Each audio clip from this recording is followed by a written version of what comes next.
This is ThinkTech Hawaii Business Education Spotlight. I'm Alice Li Hagan. Today I have two guests with me. Both of them are alumni from the Shiloh College of Business at the University of Hawaii. They graduated from our flagship Executive MBA program. They're also professionals from the local nonprofit sector. I have Michael Dawes and Tony Yee. Both of them work at the YMCA of Honolulu, which is one of the largest nonprofit in the state. Welcome, Mike and Tony. Well, let me give you share with the audience a brief bio of both of you. Well, I know, Mike, you are a veteran of YMCA. Yes. You've been with them for 27 years. Yes. And you've held executive position and other administration positions in Kansas and Wisconsin, right? And Missouri. And Missouri, okay. And Tony, you have 15 years of teaching experience and nonprofit administration, and for the last 5 years, you've been with the YMCA of Honolulu. That's right. Very nice to have both of you at the show.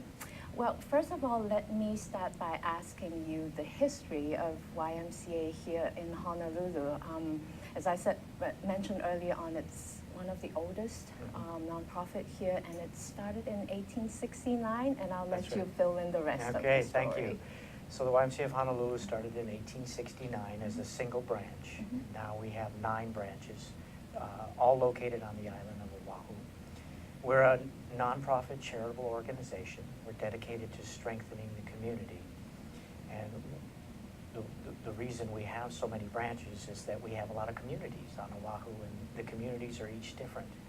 And so each branch is allowed the flexibility to meet the needs of their specific community. We offer a variety of programs. Some are very well known, like swimming lessons and after-school programming, and some are not quite as well known, like the outreach work we do in middle schools and high schools to help kids stay on the right track and stay out of trouble. We also offer programming for kids that are pre-kindergarten. It's to help them gain the advantages they need to be successful in school. That's great. That's a great opening for the interview, because I guess I like to focus it now on the branch, because Tony, you are from the Kaimuki branch, and before the interview, I was sharing with you, when I first learned about YMCA, it was while I was growing up in Hong Kong, because on Kowloon side, they have this beautiful building of the Y. And after I came here, my son was enrolled in the after-school program at some of the public schools here. So Tony, since Mike was saying that I guess the branches, they run different programs catered to the communities. Would you like to share with us what you do at the Kaimuki branch? Certainly. What you said about the Kowloon branch, there's kind of a saying about YMCAs: if you've been to one YMCA, you've been to one YMCA, because each YMCA has a very different, as you said, very different feel, because we service very different communities. And the Kaimuki, actually officially Kaimuki Wailai YMCA, had its origins in Palolo Valley, right in Kaimuki, about 71 years ago. Wow. And it went through a couple different mutations or transitions, where the original building burned down, and the Kosasa family came to the rescue of the community, and about 25 donated a plot of land on 9th Avenue, I believe, to the Y. And then it grew and flourished, and since 1961, where it outgrew that location, it's now where it is now today on Kilauea Avenue, right, more in the Wailai area, so it became the Kahala Wailai branch. But it kind of is a small, what we call a small YMCA, and runs a variety of programs from, as Mike said earlier, the early education program, where both my kids have had the privilege of experiencing themselves, all the way through. At the same time, you can have our kupuna there in the pool, who are 90, even 100 plus years old. Wow. Same time, same place, and that's kind of what makes working at a YMCA special, is to have that diverse community present at all times. There are lots of questions I should or I'd like to ask, but first of all, I forgot to mention that I was looking at your website, and it says that every year you service about 100,000 individuals in the community. And with your branch, Tony, at Kaimuki Wailai, how many members or individuals come to your location or use your programs? Well, the folks who have what we call a fitness membership, who come to take advantage of the healthy living programs, we have in our small little branch over 1,200 members, which if you visit our branches, it's quite a bit of people. And then depending on how you slice the pie, for youth, it could be well over 1,000 a year. So it's a lot of moving parts, but it's what makes the Y so special to the community. It is, and I'm grateful for the programs you provide. As I said, my son, when he was going to elementary school, he went to the after-school program at Aina Haina, and I remember going to your branch, registering for him. I said, wow, it's a busy place there, very lively. But let's go back to the individuals who come to your programs. Of course, I know about the swimming pool, about the programs for the kids, but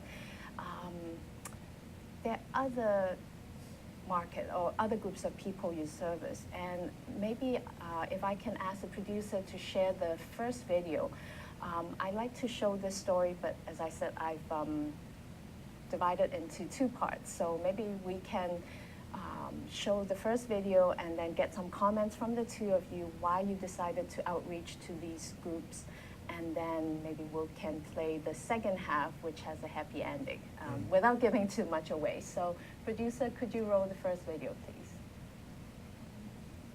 Okay. It's a very touching.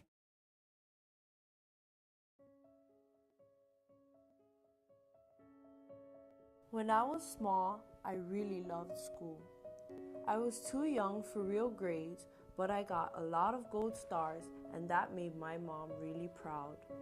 I was very close to my mom. I could always talk to her about anything because I knew she would always understand. She would always drive all of us kids to school. We were always with her.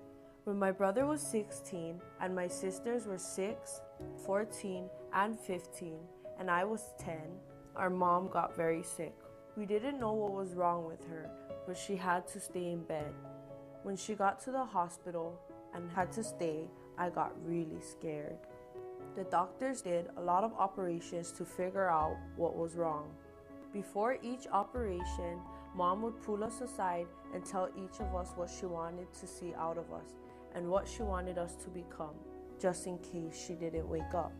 Mom would always tell me that I was the sensible one and made me promise to stay out of trouble and do well in school. After the last operation, she didn't wake up.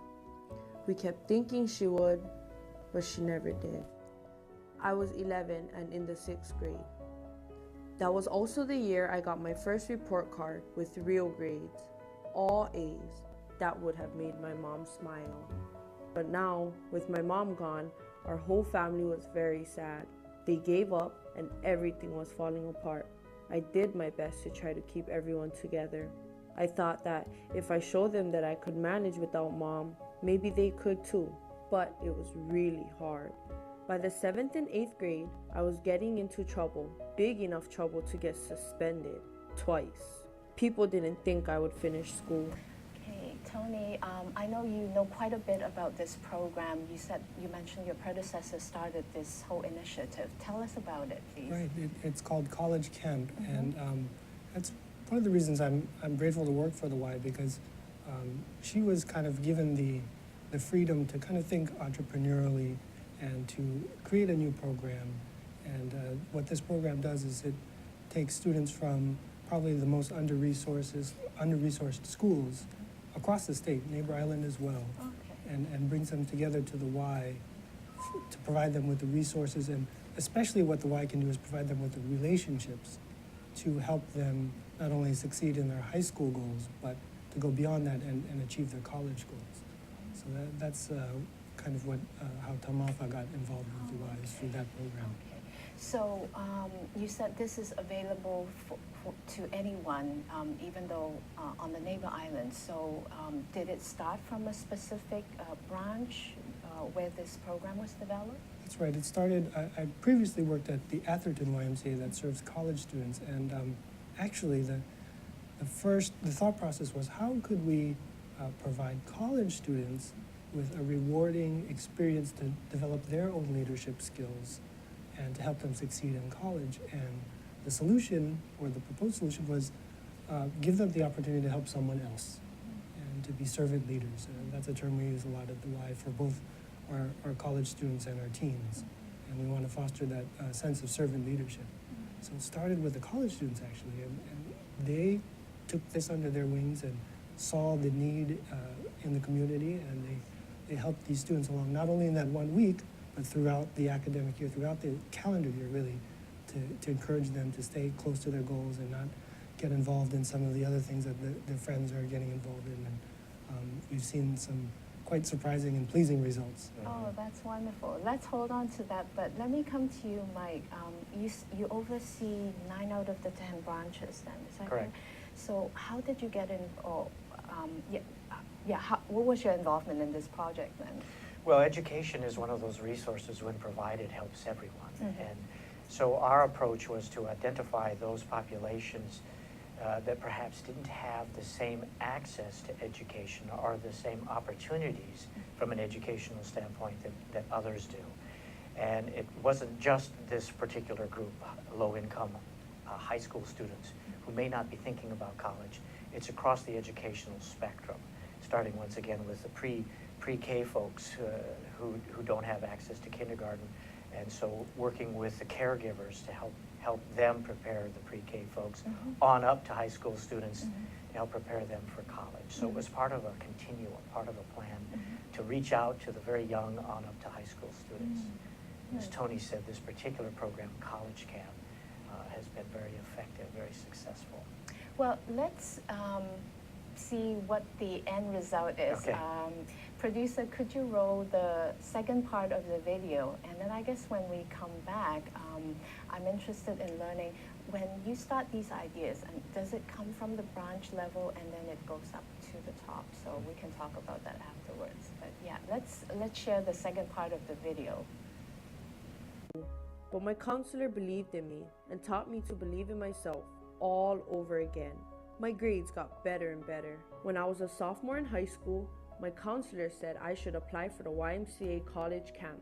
She said that kids who went last year said it really opened their eyes to the possibilities of college and having a real future. In fact, they said it was the best week of their lives. So I applied and was accepted. And you know, they were right. It was the best week of my life so far. The Y College Camp provided all of us students with the resources, knowledge, and motivation we needed to realize our goals. Our week was filled with non-stop activities. We toured all different college campuses. We attended presentations by leaders in our community. We met with business mentors who helped us visualize what our life could be if we went to college. We learned about financial aid, scholarships, and what we needed to know to get into and succeed in college. We had the opportunity to experience what college life is like so that we are prepared physically and mentally. The best part were the many friends I made. Kids like me who have their own stories but share similar goals. Friends who are now like family to me and who I know will always be there for me. It was a once-in-a-lifetime experience for me, one that will be with me always. So that's my story, or more like this is just the beginning of my story. I know I can finish strong in high school, and I know what I need to do to go to college. I truly believe I can make my dream of becoming a pediatrician come true. But most importantly, I know I'm becoming the person my mom knew I could be.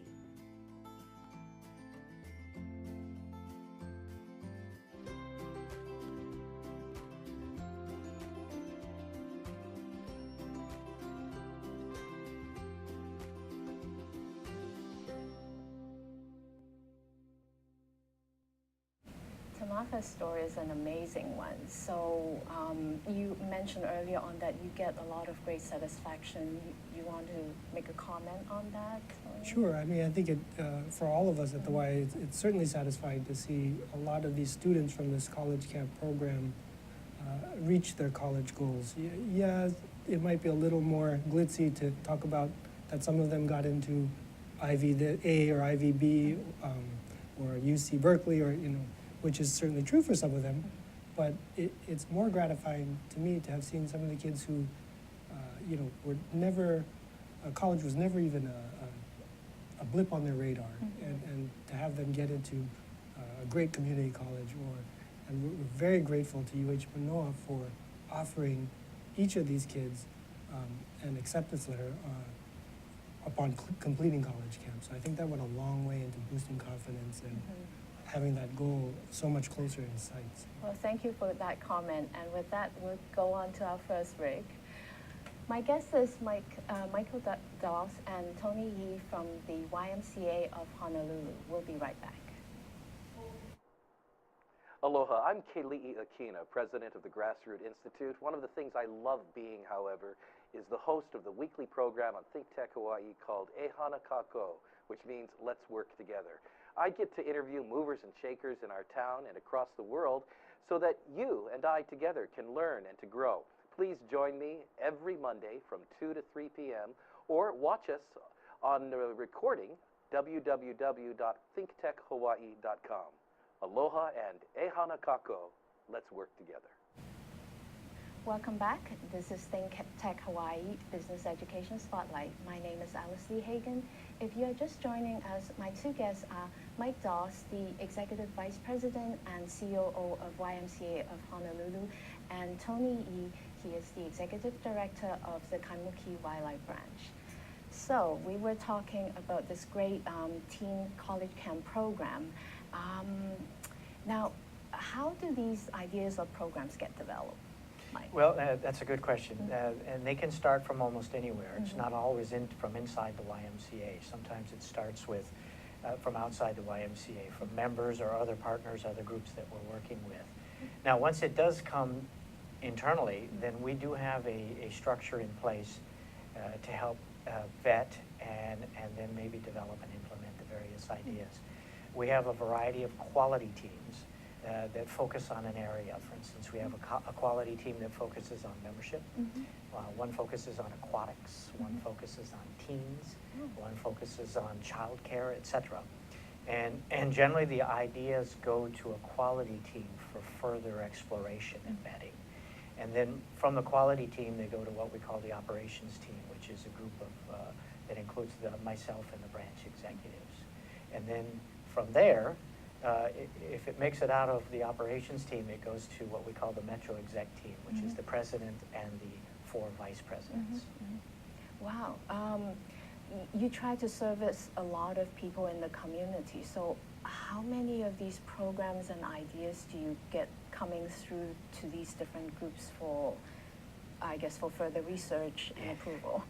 Well, a lot. You know, to say it candidly, we get a lot of these kinds of ideas to the point where, as I mentioned to you earlier off camera, we developed a strategy screen to help us vet the ideas that come through because we simply can't act on all of them. So more than we can handle, generally speaking, as far as the number of ideas that come through. Wow. So at a branch level, I presume you also have a lot of ideas because you have a certain number of members and you try to meet their needs. So how does that work for you, Tony? Well, it's kind of a microcosm of what Mike just shared on the association level. So there are committees, there are groups of leaders and staff at the Y to kind of vet some of these ideas that come through. But I think what the part that I find most rewarding is that we're in an organization that's not stagnant and that at least provides these opportunities and structures to explore different ways, take calculated risks, if you want to call them that. And even recently, since the 5 years I've been on with the Y, I think there was a new program fund developed, and that I was very pleased when that came out. I think that came from the C-suite level, Mike and his colleagues at the C-suite to have that available to encourage that type of thinking. Okay. Now, going back to you, Mike, you mentioned some of the ideas, they don't necessarily come from internally. So you talk about external ideas, and that makes me think, okay, we are a small community here. I know you have a lot of branches, but there are also a lot of other nonprofits. Who do you partner with in the community? Well, we're very open to, and we encourage partnerships. So we partner with Aloha United Way. We partner with the Red Cross. Within the community of each branch, we partner with churches. We have a very extensive, long-standing partnership with the Department of Education. For instance, we offer after-school childcare at 52 A-plus sites. We also offer outreach programming through our wonderful Kalihi branch at about 19 different middle schools and high schools. Oh. Yeah, so we have an extensive network of partnership, and it's a two-way street. It's not just the Y receiving the benefit from them. It goes both ways. What kind of middle school, high school programs are you Yeah, so those are largely programs geared to drug abuse awareness and resistance. But we also we employ about 30 counselors through our Kalihi branch that actually go into the schools. And some of them actually work with kids who unfortunately have got involved in a negative way with drug abuse. And so these counselors help them recover from that. Tony, going back to your branch, I presume there are other nonprofits in your area that you work more closely with. Who would they be? Sure, I'd be happy to talk about one that's actually very recent. Kupu Hawaii, a classmate and friend of mine, John Leong, who runs Kupu Hawaii. We're going to partner with them to provide middle schoolers with kind of a more enriching experience over the winter break this winter. So this Kupu Hawaii, what is their mission and what do they do? Well, they both have a for-profit arm, Pono Pacific, and a non-profit arm, Kupu Hawaii. And what Kupu Hawaii seeks to do is both make an impact on the local environment in terms of reversing some of the invasive effects, the effects of invasive species, etc., on our environment, but at the same time educating our youth in the community. And they, up until now, have been working with high school students. And they turned to us and said, hey, we want to expand to middle school students. We see Kaimaki has a healthy group of middle school schoolers in the program. And so we're very excited to launch a pilot program this winter. Oh, this winter. Yeah. Oh, that's great. I'm glad you brought that up because now I remember, again, when I was reading your website, there are several focuses.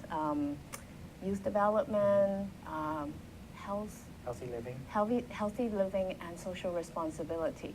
The project that you said is coming up in winter touches on social responsibility. So do you care, either one of you, to talk about the projects or programs in social responsibility and what that means to YMCA?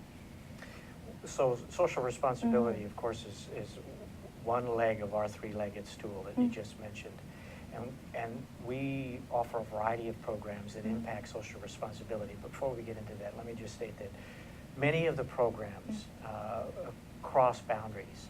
So for instance, our college camp that we've been talking about is a youth leadership program, largely a social responsibility program. However, it also has youth development components, and there is a small component that deals with healthy living. Many of our programs have a healthy living component, such as exercise or nutrition. So I wouldn't say that we necessarily go out and select a program because it's one or the other. Okay. We generally offer programs that span the three. Now, I do want to mention along those lines, a lot of our social responsibility programming occurs at our Kalihi and Camp Erdman branches. Okay. Camp Erdman is our fabulous resident camp on the North Shore. I know about that, yes. Yes, and they do a lot with team building and developing leaders and environmental education out there. And those are programs that largely we categorize as social responsibility. Oh, okay. You see a lot of different types of people. You provide all these programs. And I guess I'm trying to ask, what are some of the challenges you see working with preschool kids or middle schoolers, high school kids, even to older seniors? So what are some of the challenges that you see in the community, Tony? Well, I think some of the challenges that we have at the branch level, and I'll count them as opportunities as well, is that there is so much opportunity for cross-pollination. So you have all these groups I mentioned earlier at a YMCA. It's such a great opportunity for them to learn from one each other. And I'm not just talking on the axis of age, but of culture, of financial means, of there's so many variables of diversity there present at one spot.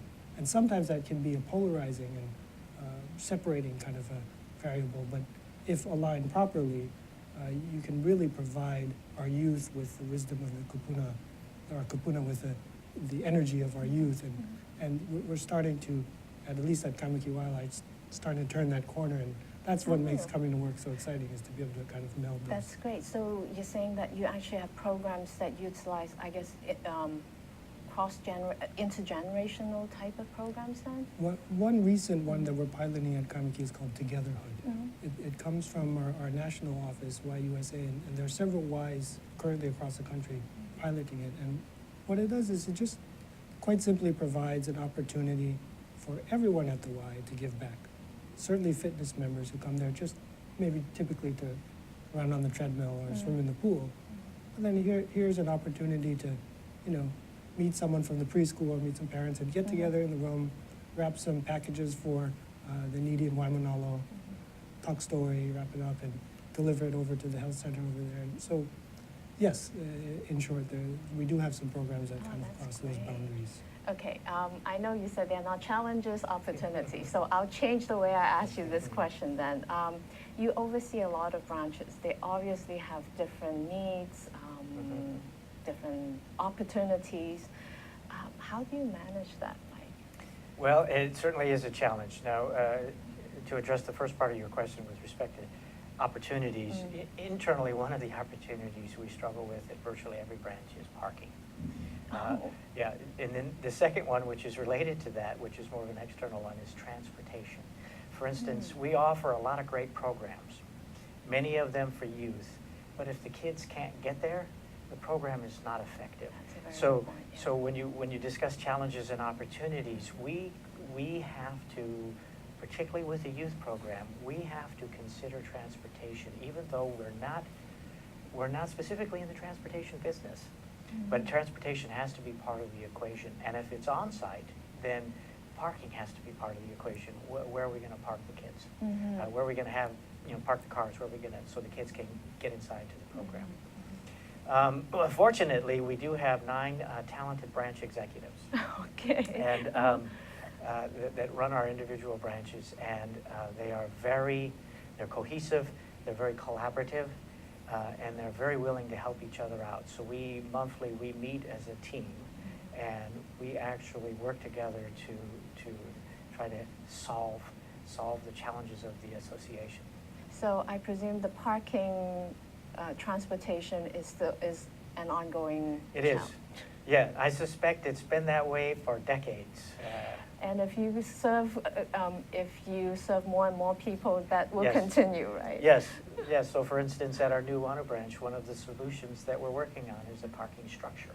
Oh, okay. Now, before we walked into the studio, I asked you that question. You have a lot of different branches, but I don't think a lot of nonprofits have that kind of setup. Do you care to share some of your insight with us?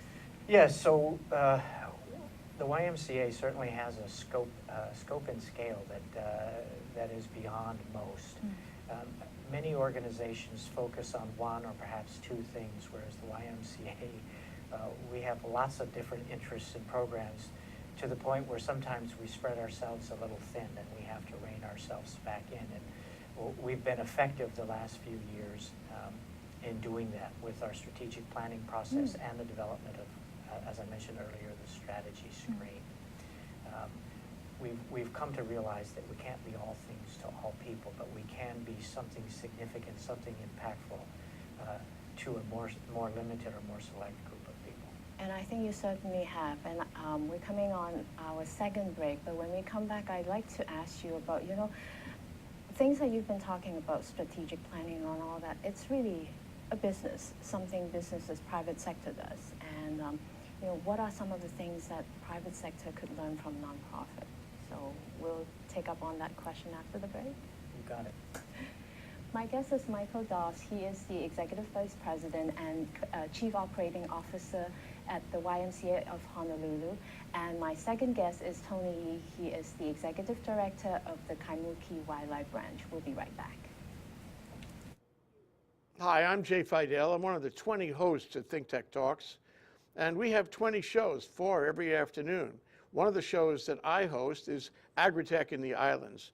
We cover agriculture, aquaculture, aquaponics, hydroponics, you name it, everything around agriculture.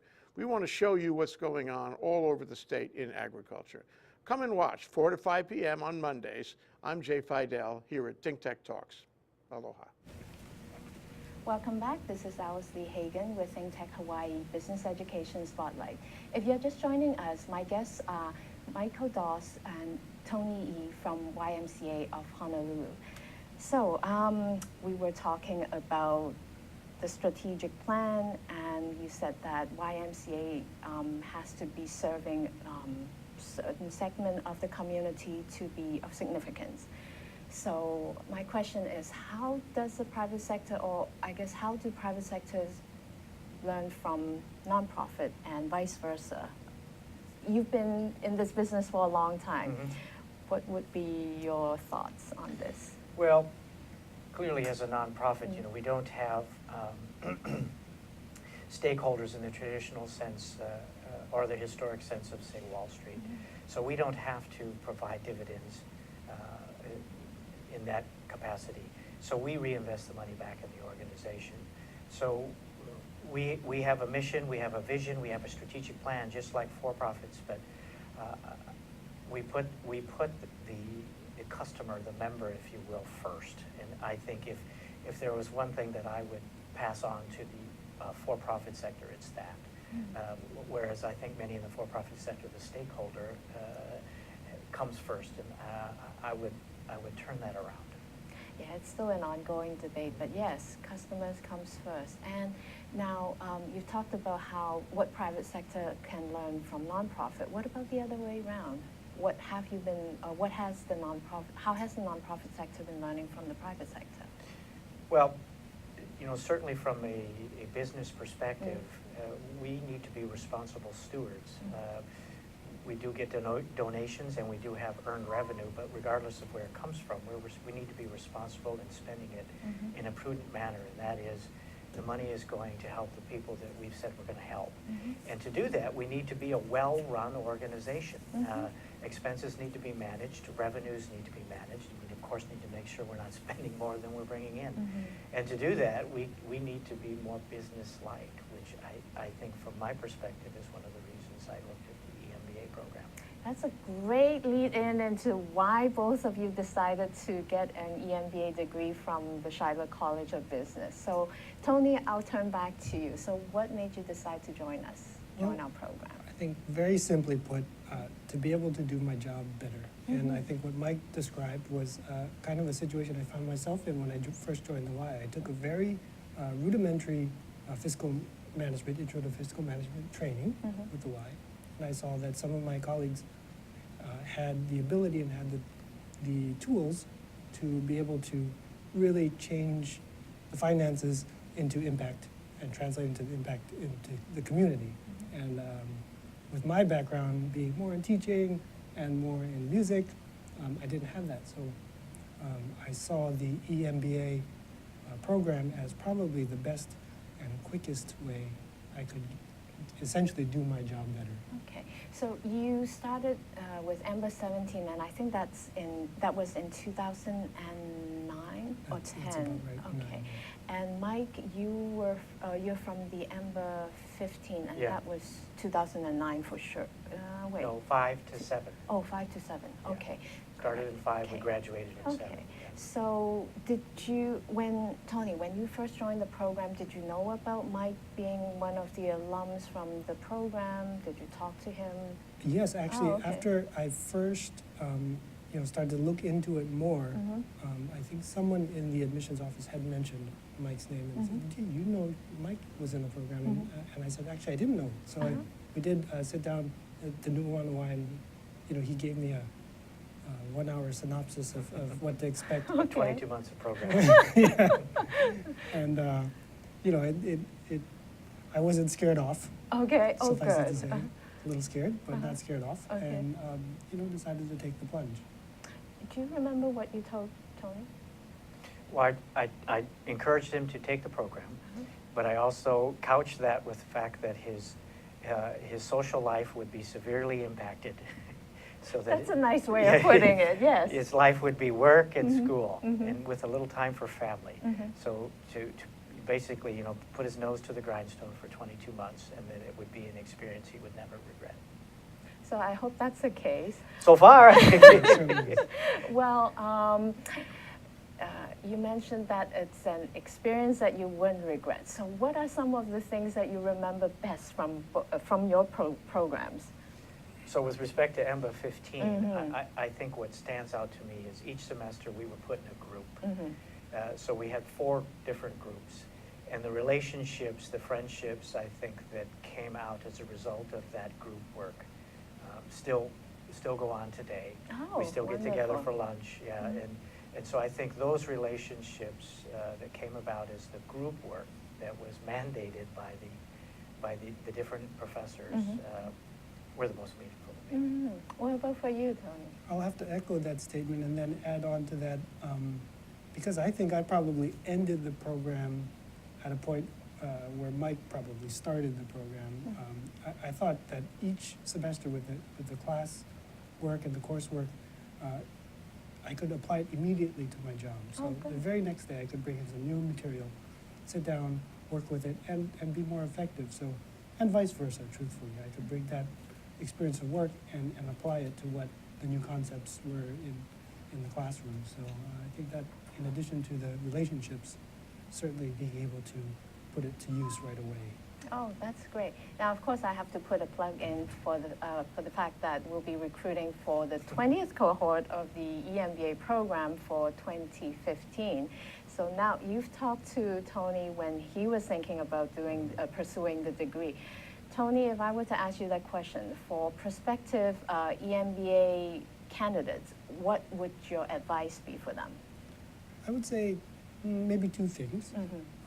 One, make sure you're in it for the right reason. I mean, I think perhaps sometimes people will go back to school in general because they have nothing else to do, or they have a clear goal in mind and know what that education is going to translate to after those 22 months. And then second, and probably most importantly, I would say, have your support system in order, be that family, be that work. For me, it had to be both, and I was fortunate enough to have both a strong support system at home with my growing family, and certainly at work with the YMCA of Honolulu, because to have that boss who can see that, oh, I need that extra hour to work on a report, or to have that financial assistance from the company to say, hey, you're doing a good job, keep it up, stick it in there, stick it out for another 6 months, it makes a big difference to have those circles of support. That's a very good suggestion. So now you've gone through the program. Obviously, you've been able to, Tony, you mentioned that you applied a lot of what you've learned into your work. So in general, how has the degree affected your lives, both professionally and personally? Mike? Well, personally, it's the relationships that I garnered from being in the program, both with the students and the professors. I will say, and I had both an undergraduate and a graduate degree going into the program, that the professors and instructors that are affiliated with the UH-EMBA program were just top-notch. I really felt that they had a sincere interest in the student. And so from a personal standpoint, those relationships, I think, are going to be enriching from a lifelong perspective. Professionally, I would say without a doubt, I'm much better at doing what I'm supposed to be doing what is expected of me as a result of the EMBA program. And specifically, I would say, the accounting area is one. I didn't have a lot of background in accounting, and certainly that's helpful. I'm much more comfortable working around a financial statement. But beyond that, the strategic thinking and planning that we got, the students got as a result of the EMBA program, have time and time again proven fruitful in my work with the Y. Oh, that's great. What about for you, Tony? Because I think when you came into the program, you were at a different position. Is that correct? Or you? That's correct. I was at a program director level position. Again, wasn't looking necessarily for promotion or anything, just to be more effective. But what I did gain professionally from the EMBA right away was it almost kind of lifted the blinders in a sense, that I was able to see much more clearly on how everything was connected, and to be able to kind of adjust things from my perspective to align with accounting, finances, marketing, and essentially translate that into greater community impact. So to be able to get that broader perspective and understanding of how things are working and to translate into community impact was certainly a meaningful thing. And I'll add that kind of professionally and personally, it certainly developed a thicker skin.